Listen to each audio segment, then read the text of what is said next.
selamat datang di podcast keislaman kami. Nah, kami sendiri itu dari kelompok 4 ya. Nah, gimana nih kabar penonton? Semoga sehat selalu ya. Jadi kita di sini tuh adalah untuk membuat tugas besar dari mata kuliah agama Islam di Prodi Bisnis Digital. Perkenalkan, saya Anas dari Prodi Bisnis Digital kelas E. Saya Bella dari Prodi Bisnis Digital kelas E. Saya Siti dari Bisnis Digital dan kelas E. Saya Margani Praja Paramita dari Prodi Bisnis Digital kelas E. Nah, hari ini kita berempat akan berdiskusi mengenai topik yang sangat krusial bagi kita sebagai mahasiswa di kampus teknologi, yaitu kedudukan iman dalam kemajuan ITE. Nah, benar banget nih. Apalagi kita sebagai mahasiswa ya di kampus Telkom University yang teknologinya nggak usah diragukan lagi ya. Jangan sampai kita jago nih bikin inovasi tapi kehilangan arah secara spiritualnya. Nah, makanya kita di sini udah ada dua narasumber keren nih, yaitu Siti dan juga Anya. Halo teman-teman, gimana nih kabarnya? Baik, alhamdulillah baik. Siap dong kita bundang-bundang hari ini? Siap Siap ya. Oke. Jadi kita langsung aja nih masuk ke pembahasan juga hal-hal yang mau kita omongin ya. Jadi di referensi yang kita baca nih ada istilahnya yaitu Islamic Worldview. Sebenarnya apa sih hubungan cara pandang Islam dalam teknologi yang kita pelajari di kelas?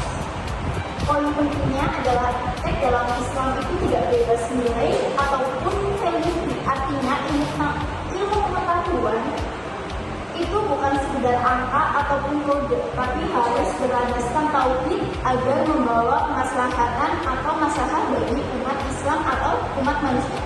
Menarik banget sih. Jadi kayak maksudnya tuh kalau kita bikin teknologi itu tujuannya bukan cuma buat keren-keren atau cari untung ya. Cuman kita tuh ada nilai buat ibadah. Tepat sekali disitulah fungsi iman sebagai fitur filter moral agar teknologi itu tuh kayak digunakan untuk tidak merusak alam atau merendahkan martabat manusia. Oke. Menyambung soal nilai yang tadi Cindy jelaskan ya, buat Anya gimana sih cara biar kita nggak merasa kalau misalnya agama itu justru malah menghambat riset sales gitu. Nah, jadi gini ya teman-teman, justru sebaliknya. Kemajuan kita itu adalah hasil dari kita membaca ayat-ayat kauniyah atau tanda kebesaran Allah yang gambar di alam semesta. Jadi riset di laboratorium atau coding di depan laptop itu sebenarnya itu bentuk pendekatan diri kita kepada Allah atau ma'rifatullah. Jadi kurang lebih seperti itu teman-teman. Bener. Baru sadar gak sih kita baru sadar? Aku juga baru sadar. Kalau kita lagi kerjain tugas pemrograman nih atau lab itu sebenarnya kita tuh lagi mengaji tanda-tanda kebesaran Tuhan lewat sense ya. Keren banget sih ya. Kan jadi makin semangat ya kalau misalnya ada tugas tapi niatnya juga buat ibadah ya. Dua-duanya kan itu dan juga ibadahnya. Tapi nih, gimana nih Anya? Tantangan buat kita mahasiswa, kadang tuh cuma fokus ke teori gitu loh. Gimana sih hubungan antara ilmu, iman, sama amal dalam dunia iptek? Nah, jadi gini, iman itu buat fondasi kita dan ilmu itu buat sarana atau alatnya. Untuk amal itu tujuan kita. Jadi mahasiswa muslim itu harus punya etik profetik seperti jujur, amanah saat mengembangkan teknologi. Jadi kita saat mengembangkan teknologi, maksudnya jadi kita tuh harus menguasai. Jadi amal soleh kayak kita tuh kalau ngerjain tugas itu jadi nggak cuma dapat materi itu, kita juga dapat amal, kayak kita juga dapat pahala gitu. Oke, dia manusia itu Iya. gimana ya sama yang dibilang Anya tadi. Jadi intinya tuh iman kayak kemudinya nih. Terus kalau misalnya kemudinya benar, kemajuan teknologi yang kita bawa juga bakal lebih bermanfaat ya bagi perusahaan itu ya. Betul. Oke, wah. Ternyata obrolan kita hari ini tuh seru banget ya. Seru banget. Berbobot ini Ya, pasti sangat bermanfaat bermanfaat buat yang nonton juga nih.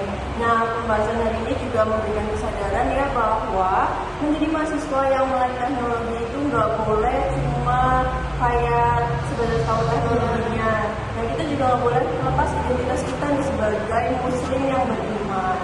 Nah, ternyata nggak boleh juga ya, durasi itu udah panjang banget. Panjang nih ya. Panjang nih. Masa ya udah Memorinya juga udah mahal. Nah,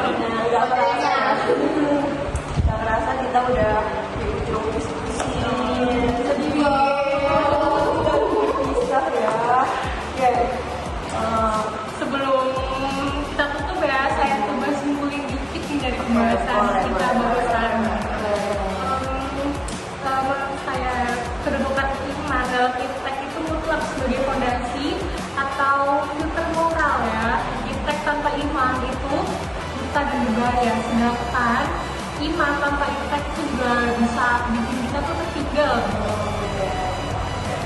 Nah, setelah itu kami juga mengucapkan terima kasih banyak ya kepada Siti dan juga Anya yang udah mau mengembangkan dan juga menjelaskan ilmu-ilmu yang sangat bermanfaat dari guru. Dari pihak kita juga makasih ya buat Sama-sama.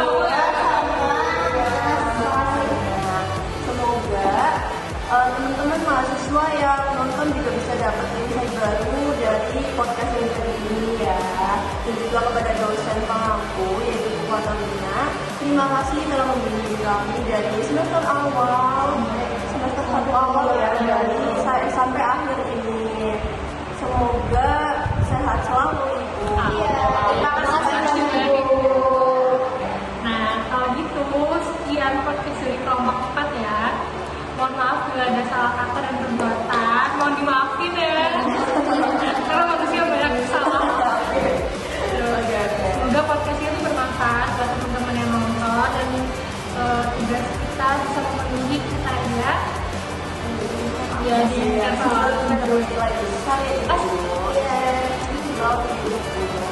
So much. Wassalamualaikum